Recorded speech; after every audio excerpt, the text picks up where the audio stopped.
Well, definitely a few more cars out on the road this morning. A little dicey depending on where you're at. You've got the refreezing from last night, and it is a balmy 1 degree as you get your morning started across Kansas City. But all in all, definitely a big improvement from last night. And I don't want to give you wrong information. I would never want to do that. So it looks like it's actually -2 right now in Overland Park. It is 1 degree in other parts of the Kansas City metro. KCTV5 has it at 1 degree in Kansas City, but my phone is saying -2 in Overland Park as we start our Tuesday morning on KCMO Talk Radio. Mark's got his beanie on this morning. He's all warm and toasty over there on the other side of the glass. Yeah, it was chilly this morning. I took the car. I took a different car to work today because the wife has to take the baby. Wanted her to have the nicer car to drive around. Of course. So left that car outside. Our garage door was being a little funky, so I was like, don't want to mess with that in the morning. Nope. We're just leaving the car outside. I'll be cold. It's fine. He's got his Seattle Kraken beanie on this morning as we get it started. So hopefully today will be a much more normal day. You can get out, go to work, do what you got to do. You're seeing the interstate start to definitely pick up when it comes to traffic around Kansas City. We'll get some updates on road clearings, side street cleanings, all those different things throughout the morning here on KCMO. But I thought it was interesting that yesterday you've got the communication between city officials and state officials and agencies, KDOT, MoDOT, happening in some of your more traditional ways. They will pass information to folks like us. We will share it on the air with you. Same thing with the television stations. And then you've also got social media. So they want to hit you from every angle, right? And yesterday, Mayor Lucas, being the mayor of Kansas City, was doing certainly plenty of television. We elected to speak to his city manager, Brian Platt, who's also going to be back on the show this morning in about 20 minutes, just to give us an update on what's happening with some of the side streets that still need to be cleaned, still need to be taken care of in Kansas City after this historic snowstorm, the fourth largest snowfall in Kansas City since 1888. Mayor Q put up yesterday, following the largest snow event in a generation, Kansas City's workers have plowed thousands of lane miles. That effort continues today. Please remain off the streets if you can. Our snow removal operation moves on today to salting, to melt, and preventing refreezing. Report problem spots to 311 or on the MyKCMO app. He adds Kansas City crews continue working on storm response for all 24 hours until further notice. Now, I'm just reading some of the comments here, and they're not all that, shall we say, charitable to the mayor's office. Bill writes here, I just saw you on the news saying your snow removal was a success. I beg to differ. I drive for Uber. I've been all over the metro today, and the streets in KCMO are by far the worst. My street has not been plowed. It's treacherous. I wish that you would just speak the truth about anything, writes Bill. Oh, my gosh. Bill was not having it yesterday. Stacy writes, 22-year KC Metro transplant here. I will never understand our difficulty handling storms when other major metros with worse weather conditions manage to keep their roads clean and safe. Major cities where the entire workforce isn't terrorized by weather and residents learn to drive safely in these exact conditions that cripple the KC Metro every winter. Okay, I'm not here to give any government official a pass. I'm not looking to do that. I will say, though, remember what I said 3 minutes ago. This was the fourth largest snowstorm since 1888. Okay? And there was a nice layer of ice underneath it. I mean, that is a historic event that we just dealt with. In 1888, you know who won the presidential election? Just to put this into perspective, Benjamin Harrison beat incumbent Grover Cleveland. This is the fourth biggest snow event since that happened. I do think we need a little bit of grace here. Now, the one thing I will give Brian Platt, the city manager, who's going to come on the show in about 15, 20 minutes, is that they at least are giving you, I think, clear ways. They're not hiding from anything. They're not saying in statements, we're doing a great job and not talking to media. They are talking to everybody who wants to talk to them. Now, are they giving a rosier picture? Maybe that might actually be the case. Sure. But I'll tell you right now, I mean, I'm not in Kansas City, Missouri. I'm in Johnson County, and my neighborhood looks like absolute garbage. Mark dropped me off yesterday. He couldn't get down my street. I said, Mark, back up. I'll walk home. It was not pretty, and it wasn't a whole lot better this morning. But I'm trying to give some grace where I can, understanding that these crews are doing their best job. I mean, I've been out, obviously, to get here the last couple of mornings, and you are seeing people and you're seeing workers all over the Kansas City metro, depending on where you're at, plowing, salting, and doing everything that needs to be done. So I'm going to give them a little bit of grace as we start this Tuesday morning, understanding the historic nature of what they're dealing with, while also knowing now we've settled into this 3-4 day stretch of temperatures right around 0 to start the day. And then, of course, we're going to get to a high maybe of 15 as we get to the afternoon. I mean, that's all we're looking at today. So I am not going to sit here and say that you can't criticize your mayor. I'm just saying, let's make sure we pick and choose our spots, because you don't want to be like the boy who cried wolf, right? You don't want to be the one who's like, every single thing somebody does in politics is the worst thing, the most recent worst thing ever. If we're sitting here on Friday and they're like, hey, we're doing a bang-up job and your streets still aren't cleared, then obviously we're going to bring that to your attention. And you should be, hollering to us about that. But outside of that, let's give it another day. But if you got to get out there, listen, you should be able to get to work today. The interstates are going to be much better, but it does look like Kansas did a better job with the major intersections than Missouri, which, once again, just to remind you, that's not on the city. That's on the state. That's KDOT versus MoDOT. But I saw some media folks over in St. Louis this morning having the same conversation on social media. Somehow Illinois looks great and Missouri's a mess. And that's a bad look for Missouri. When you're doing a worse job than Illinois at like anything, then you've really failed your citizens. But for some, if Mike Kehoe could do anything right when he gets in as governor starting next week, figure out who the heck's in charge at MoDOT and replace him. I talked to a couple of people yesterday. I had a much easier time trying to get a hold of somebody at KDOT than I did MoDOT.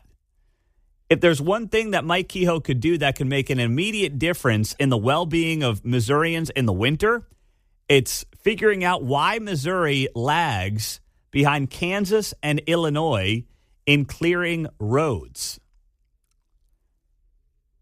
It remains a mystery to me.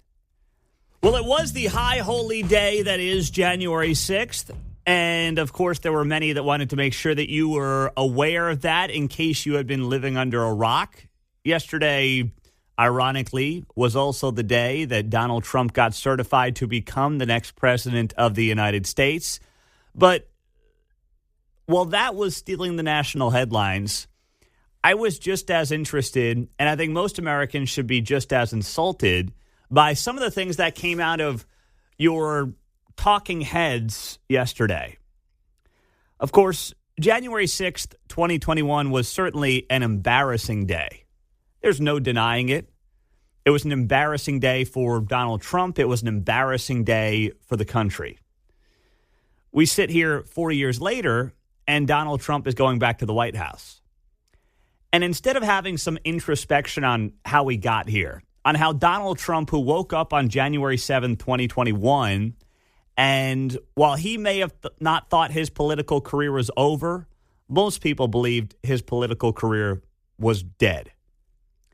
How this guy rises back and not only becomes the Republican nominee, but ends up beating Kamala Harris is a testament to just how bad Joe Biden and Kamala Harris did during the last 4 years. And that, frankly, should be the angle that if Democrats want to come back to winning elections nationally and winning elections in middle America, where they continue to hemorrhage voters, they would be wise to focus their efforts on. How does this happen? That after 4 years of highlighting January 6th, of putting it in the lexicon of September 11th. That the guy who they blame for it, and listen, the guy who was the face of it, is going back to the White House. The guy who, as they called him, was a massive threat to democracy, won the popular vote the first time a Republican did that in 20 years. How does that happen? You would think it would be a moment of reflection for them as much as anything else, at least if they're serious about getting back to winning. But based on what I saw yesterday on some of the TV shows, they're not interested in that. They're more interested in doubling down. And that's a lot of what you heard yesterday. And it was so insulting on so many levels to hear commentary, like some of the things that we got from, by the way, Mark, where are the clips from today? I don't see them. 2? I may have to refresh my page. So let's get can you play Sunny Hostin for me from The View? This is yesterday on, of course, the 4th anniversary of January 6th and what she had to say. I think we need to find moral clarity, in this country. And I just remember after January 6th, you had someone like Mitch McConnell placing the blame on January 6th where it belonged, squarely on Donald Trump's shoulders. Mm-hmm. And then you started seeing people backtrack that and losing their moral center. You had Condoleezza Rice, I believe, on this very show saying, we need to move on from January 6th. Mm-hmm. I say no. You don't move on because January 6th was an atrocity. It was one of the worst moments in American history.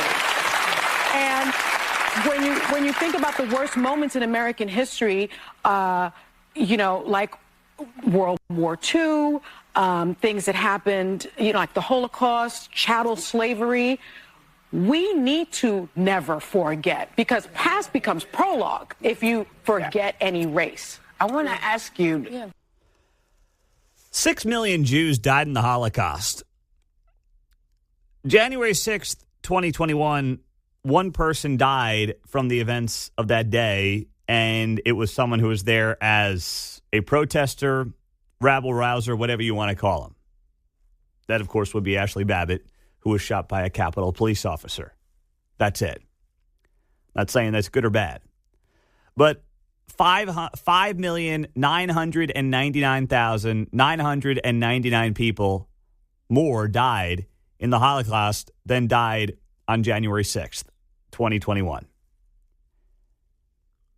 And to put those two things into the same sentence, to even utter those two things in the same thought, is such an insult and is part of the reason they lost. The American people were not buying that line anymore. They might have bought it for a little bit in the wake of the moment, right? And on top of that, you know what a lot of Americans ultimately came back to the conclusion of? Yeah, that day was an embarrassment. Yeah, that day wasn't good for America. Yeah, a lot of people screwed up that led to that day happening. Yes, Donald Trump could have done a much better job in the wake of the 2020 election through January 6th. That is indisputable. But in the end, the individuals in charge the last 4 years have done such an awful job. I'm going to put that guy back in power. It's like going back to an ex-girlfriend or an ex-boyfriend who you broke up with, and you know they're not maybe good for you in some ways, but in the end, they're a heck of a lot better than the person that you spent the last couple of months, few months, maybe a year with. Because suddenly you have a side-by-side. You have a direct comparison between two individuals. And you say, maybe it wasn't perfect, but things weren't so bad. I could get by. I was doing all right. Things were A-okay.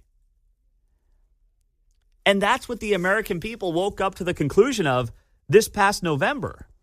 That's what it was really about. It's not excusing anything that may or may not have happened 4 years ago. I mean, I was on this show doing it 4 years ago being like, what a joke that was yesterday. What an embarrassment that was yesterday. But you've got to come back to realize that the American people dealt with so much economic pain, in some cases literal pain from the border policies in this country that cost American citizens their lives, that they said, there was a lot of baggage. But heck, I'm going to sign up for that every single day of the week and twice on Sunday over what I've dealt with and what the American people have dealt with for the last 4 years. And the fact that whether it's Sonny Hostin, whether it's Joy Reid, whether it's any of these people, the fact that their preferred candidate lost to the guy who they tried to convince millions of Americans was a true threat to democracy, was Hitler 2.0. The fact that that guy not only won in an electoral college landslide and took the popular vote, the fact that that happened would be a moment for them to potentially self-reflect, but they just genuinely seem incapable of doing that. 913-408-7957. That is our studio line and our text line on KCMO Talk Radio, 95.7 FM. And, of course, we're always streaming on the KCMO Talk Radio app. Pete, your subtle insults of President Trump is rhino-ish. No, I don't believe it is. I will stand by the fact that January 6th was an embarrassment. If you don't think hundreds of people ending up in the Capitol looking like a bunch of goobers, even though, of course, the media overblew what they were doing in the Capitol, it's still embarrassing, right? It doesn't mean it's the worst thing that ever happened in American history, but it's embarrassing. People climbing through windows of the Capitol building is embarrassing. That's not a hot take. It's embarrassing. Is it World War II? Is it the Holocaust? No, but yeah, it's embarrassing. Okay, it is. It's not a big deal to say that. But also the country now, with Donald Trump back in charge coming up in 13 days, is on the right track again. Both those things can be true at the same time. 6:50, good morning, happy Tuesday. It is frigid out there. As you start your morning off, it is, depending on where you are in the metro, anywhere between -3 and 1 degree. That's right. -1 here at the Overland Park Corporate Woods headquarters. Feels like -2. Not that windy. That's the good thing. There's something good about it being -1. It's that the feel like temp is only -2, according to my phone. So we got that going for us.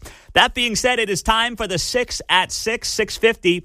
On a Tuesday morning, let's roll with the top 6 stories you've got to know in the 6 o'clock hour. First off, most schools are closed today around Kansas City. A couple of them, as you heard from J.D. Jackson in the news, filling in for John Anthony, who has the day off, are doing some remote learning, but you've got most schools in the area being closed. And I know that for Mark's daughters, and my daughters, I should say, they were supposed to go back today, Mark, after a little 2.5-week holiday break. And that may end up being 3 weeks when all is said and done, man, right? Yeah, I went out to test the car last night, the one that I hadn't driven yet, and went up the hill. Made it up the hill, but then got to their parking lot, and they hadn't really done much to it. Oh, so. At their area school? Yeah. Yeah. I'm guessing they'll be back on Thursday. Yeah, they got to get the streets done first, then they'll get to the schools. Yes, and you've just got these frigid temps where they don't want the kids out of the bus stop in 0-degree weather. And Thursday is when it starts to, I don't want to say break, but improve. So my guess, I know you're getting that cabin fever with the kids after 3 weeks. Trust me, I understand, or I should say Kate understands better, but I've been home for the bulk of the last 2.5 weeks as well. It's time. I'll just say that. It's time for the kids to get back into their routine, but it's probably going to be another day if I was guessing. Now, the second biggest story we're watching here is another snowstorm that is developing across the Midwest. We are not going to get the brunt of it no matter what happens. It looks like it's really going to pound Dallas. It's a snowstorm that is moving to our south Thursday into Friday. And we are looking at anywhere from a dusting to potentially 2 or 3 inches, depending on the track of this storm. Looks like worst case, we're going to get a couple of inches. Best case, a dusting, if anything. Because this one is tracking to our south. It's going to hit Oklahoma, down in the Dallas area. I mean, there are some models showing a foot of snow in Dallas. If that happens, you think we couldn't handle a foot of snow? Dallas is going to be shut down for a month with a foot of snow. They just don't have the crews to handle something like that. So that is the next storm coming up later this week that we are keeping a close eye on. In the meantime, other stories are 6 at 6. Donald Trump's 2024 win was certified. That's right. That happened yesterday. Coincidentally, on the date of January 6th. But Donald Trump officially set to become the next president of the United States. That will, of course, happen on Inauguration Day, which is Monday, January 20th, 13 days from now. But who is counting? Story number 4 to keep an eye on. DEI is DEAD. At least it's continuing to happen. McDonald's announcing 4 years after launching a push for more diversity in its ranks that they are ending some of their diversity practices, citing a U.S. Supreme Court decision that outlawed affirmative action in college admissions.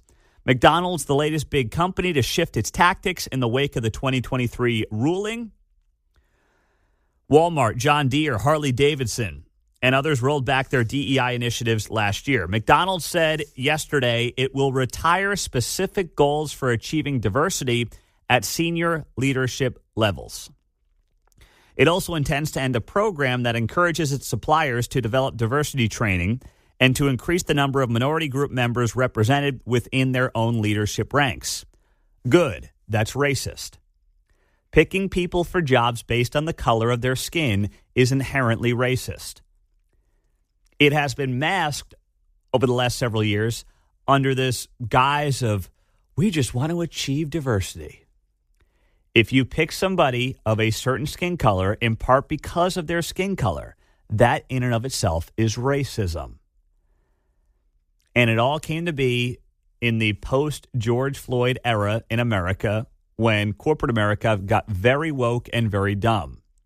But now the pendulum is swinging back. And all it does is it needs to sit right in the middle and just pick people based on merit, no matter what the color of their skin is, while understanding that certain people of certain backgrounds may bring different things to the table. And if that's something you're trying to achieve, so be it. If there is something that benefits your business by doing that, so be it. But playing the skin color game is continuing to die what I would call a very enjoyable death because it's everything that America stands against. Story number 5, Dana White joining the Meta board. This came down yesterday. UFC's Dana White is joining Meta's board just a couple of weeks before, of course, Donald Trump is set to take office. That is something that 4 years ago you could have never imagined happening. Of course, Meta is the parent company of Facebook and Instagram. And think about what Mark Zuckerberg was doing 4 years ago with his Zuckerbucks, where he was outwardly spending a lot of money in various states to get Joe Biden elected. Now you've got Dana White, a supporter of Donald Trump, joining Meta's board 2 weeks before Donald Trump takes office in what is a continuing changing landscape in Silicon Valley. So that is a huge deal, and I think is going to continue to play a major role in what big tech looks like moving forward. And then last but not least, in our 6 at 6 stories here on KCMO Talk Radio, Brittany Mahomes is set to bring home baby number 3 at the latest next Monday. So the plan is to have the baby on Sunday, but if she doesn't have the baby by Sunday, she will be induced on Monday, which will, of course, be a few days before the Chiefs play their first playoff game in the divisional round on either Saturday, January 18th, or Sunday, January 19th. So we've got baby Mahomes watch down to the wire here, Mark. And I did have that on my social media yesterday. For oh, those you that did? were following along. All right. Mark the Overseer on X? Yes. All right. Find him there. He's the man to watch. He's the man to go to here. There you go with the 6 at 6 on KCMO Talk Radio 95.7 FM. Yesterday was quite a moment. And, Mark, since my screen isn't working, I'm going to ask you to play the audio of Kamala Harris reading her own election certification loss. Let's do it. The number of the electors appointed to vote for President of the United States is 538. Within that whole number, the majority is 270. The votes for President of the United States are as follows. Donald J. Trump of the state of Florida has received 312 votes. Kamala D. Harris.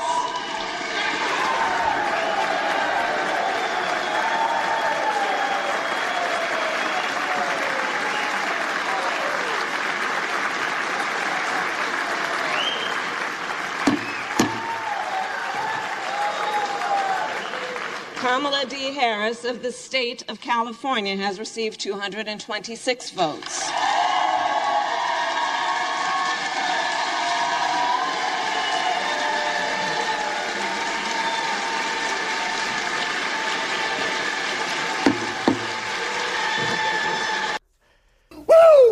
Yeah.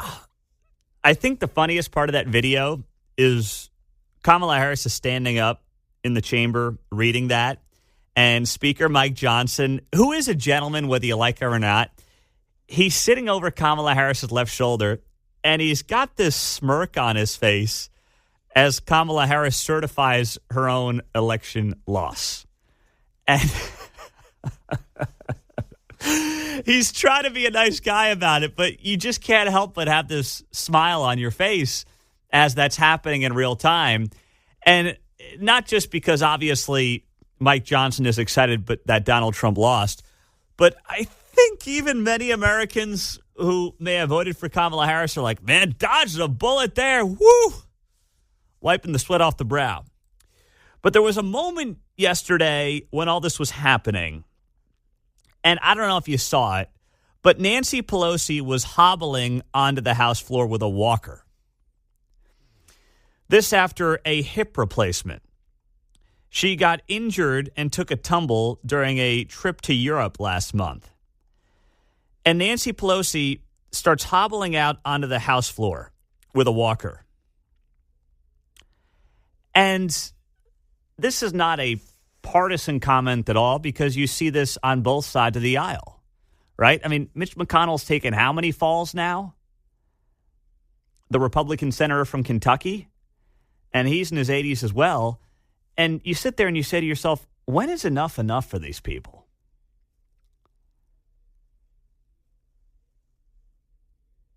Nancy Pelosi looked ancient walking out on the House floor with her walker at 84 years old to be a part of this certification process for Donald Trump. And there was a part of me, the human part of me was like, I kind of feel bad. I admit I had a moment of weakness, okay, where a small part of me was like, God, that's kind of sad. Got this old lady hobbling out on the House floor with a walker. I mean, it's just, it's really embarrassing. And you think about how you want to be remembered. Do you want to be remembered like Dianne Feinstein, who was getting wheeled in to Congress, a couple of months before she died last year, to cast votes that she clearly had no idea what she was doing? Nancy Pelosi with her walker. When I'm in a walker, I want to make sure that nobody really is seeing me outside of my loved ones. Like, I don't want to be on national TV when I'm in a walker. You want to be remembered at the top of your game. It's kind of like an athlete. Do you want to be the athlete who's remembered like Willie Mays falling in center field towards the end of his career? Or do you want to be the guy who goes out on top? Travis Kelce, some speculation if they three-peat this year, he may retire. I would totally respect that. There would be no better way for Travis Kelce to hang him up than as a three-peat Super Bowl champion, which has never been done, and likely going down as the best tight end in the history of the NFL. Or does Kelce say, no, I want to play a couple of more years, when he's slowing down? If you watch the Chiefs, he's lost a step. Still very productive, but he's lost a step. Or do you want to see Travis Kelce in 2 years when he's going to be, 37, 38 years old, hobbling on the field and looking like a shell of what he was? You don't want to be the athlete that is remembered that way, no matter what the sport is. And you can pick your favorite athlete. There's always one of them who hung around a year or two too long. They just couldn't give it up. The same thing happens with our politicians. The difference is they literally are in some cases now dying on the job. They're tripping over their own 2 feet on the job. And something's got to be done about it, because they are not willing, sadly, they are not willing to give up their power, it seems. Their egos won't let them just go away. I don't know what their family situations are, but where are their loved ones to say, you know what? You've had a nice career. There's nothing more that you really can do. I don't know what Nancy Pelosi can possibly achieve the next 2 years. She's in the minority. She's no longer, obviously, the speaker. She's not the leader of her party. That is now Hakeem Jeffries out of New York. She's just one of 435. And with all due respect, I know that members of Congress all think that they are very important, but they're really not. But the power trips, the ego trips, they get to them. You get sucked into the lifestyle. You get sucked into the self-importance. All that happens, and now what we get is this permanent political class that just won't go away and leave us alone, and that's Republicans and Democrats. It's not one party over the other. It's like serve a little bit and then leave. Do your time and go away. And yes, term limits is an obvious answer. That's something that a lot of people are going to point to. Term limits is obviously something that I would put in place. I would say 6 terms in the House, to 12 years. And then I would say 3 terms in the Senate. That's 18 years, 6-year terms, of course, in the Senate, 2-year terms in the House. That feels more than enough. You know, a lot of people are going to go from the House to the Senate. So that gives you 30 years to serve. But also on top of that, I would put the age maximum in place. Now, this would have to be voted on by the people in Congress. And the only way they would ever do it is if they were grandfathered in to basically not having to abide by those rules. And I would be fine with that because that's the only way they would pass something that would limit their power and limit their ability to spend decades and decades and decades in Congress. But I would put an age maximum in place. We have age minimums. I don't think the founding fathers, and, you know, this obviously postdates a lot of that, but I don't think that there were people who genuinely thought we would need an age maximum. But we sit here in 2025, and we do need an age maximum. It's indisputable. You need an age maximum. Get Dianne Feinstein half dead rolling into Congress last year, voting on who knows what. You've got Nancy Pelosi in her walker. You got McConnell falling. Oh, there he is again. He just fell again. Whoops. That's happening left and right to these folks. And while they're not going to rein in their own power, if they're willing to do it and grandfather themselves in, like anybody who votes for it in Congress is not impacted by this law. It will just impact their replacements. At least that gets things back on the right track. And I'd put the age maximum, I would lean towards 80. Now, I know you might say, well, that would prevent someone like Donald Trump. And some of you might say age is just a number. Look at Trump compared to Biden. It's not even close. I get that. You can say the same thing on the minimum end, that age is just a number. You can't be president until you're 35. Well, listen, some 35-year-olds these days, sadly, are still living in mom and dad's basement. Some 35-year-olds have, lived a full life. Multiple kids, maybe served the country. They've done a lot.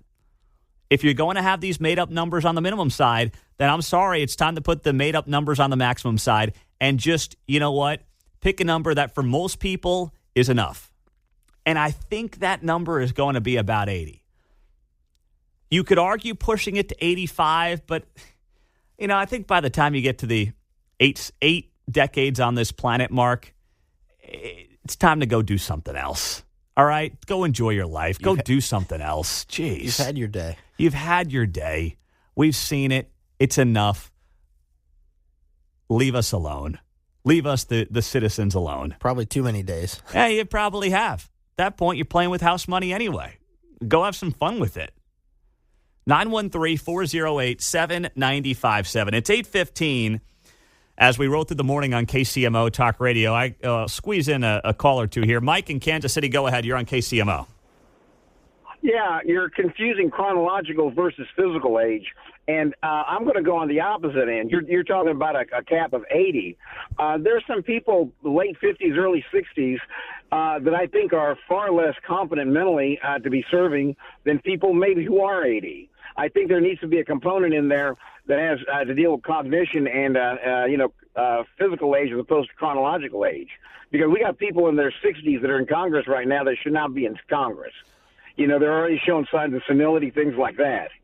And, like who? You know, I kind of agree with you in concept, but, you know, setting an arbitrary number, you know, you can have somebody who's 79 years old that's pretty confident. And you have some, you know, ex-Woodstocker that's in his 60s that shouldn't, you know, be deciding what to eat for dinner. Well, but so what do you want to do then? You want to have like a cognitive test?